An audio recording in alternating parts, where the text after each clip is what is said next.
উত্তর কোরিয়ার সর্বোচ্চ নেতা কিম জং উনের হাতে একটি স্বয়ংক্রিয় রাইফেল তুলে দিলেন বেলারুশের প্রেসিডেন্ট আলেকজান্ডার লুকাশেঙ্কো। দ্বিপক্ষীয় সম্পর্ক জোরদারে পিয়ংইয়ং সফরে ঘটে এমন কাণ্ড।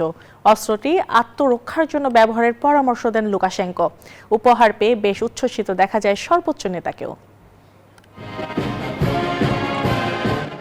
আড়ম্বরপূর্ণ আয়োজন, যেন উৎসব। স্থানীয় সময় বুধবার বেলারুশের প্রেসিডেন্ট আলেকজান্ডার লুকাশেঙ্কোর রাষ্ট্রীয় সফর ঘিরে সেজে ওঠে উত্তর কোরিয়ার রাজধানী পিয়ংইয়ং। 21 তোপধ্বনির সংবর্ধনা ও গার্ড অব অনারে প্রেসিডেন্ট লুকাশেঙ্কোকে স্বাগত জানান উত্তর কোরিয়ার সর্বোচ্চ নেতা। ওদের স্বপ্ন পূরণে পাশে থাকতে পেরে আমরা গর্বিত। কিম জং উন। পিয়ংইয়ং ও মিন্স্কের মধ্যকার দ্বিপক্ষীয় সম্পর্ক আগের চেয়ে আরও জোরদার হয়েছে, যুক্ত হয়েছে নতুন মাত্রা।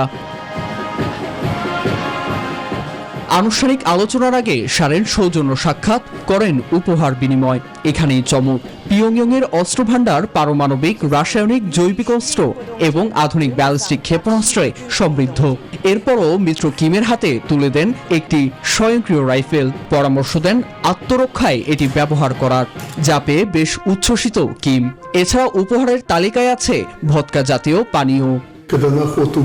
এই পানীয় রাশিয়ায় খুব জনপ্রিয়। শীতে হরিণ শিকারের আগে এই পানীয় বেশ উপকারী। এরপরই বসে দ্বিপক্ষীয় আলোচনা। বৈঠকে উঠে আসে বিশ্ব অস্থিরতা ও পশ্চিমাদের আধিপত্য বিস্তারের বিষয়। দুই দেশের মধ্যে স্বাক্ষর হয় নতুন চুক্তি, যদিও এর বিস্তারিত প্রকাশ করা হয়নি।